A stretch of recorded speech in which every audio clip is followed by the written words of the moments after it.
அல்லாஹ் குர்ஆனில் பதிவு செய்கிறான், ஃபலா தயஅஸ் மின் ரஹ்மத்தில்லாஹ், அல்லாஹ்வின் கருணையில் நம்பிக்கை இழக்காதீர்கள். இன்னஹு லா யயஅஸ் மின் ரஹ்மத்தில்லாஹ் இல்லல் கௌமுல் காஃபிரீன். இறை மறுப்பாளர்கள் மட்டும்தான், நாத்திகர்கள் மட்டும்தான் அல்லாஹ்வின் அன்பின் நம்பிக்கை இழப்பார்கள். அல்லாஹ் நம்மை கைவிட்டு விட்டான், அல்லாஹ் நமக்கு உதவி செய்ய மாட்டானா?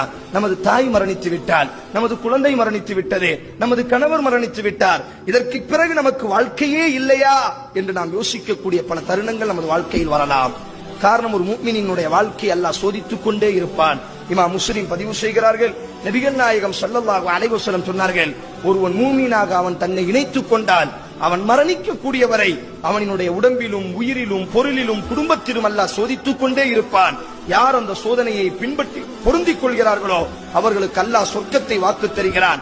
எவன் அந்த சோதனையை விட்டும் தன்னை புறந்தள்ளி விடுகிறானோ, அந்த சோதனையின் பொழுது எவன் மனதளவில்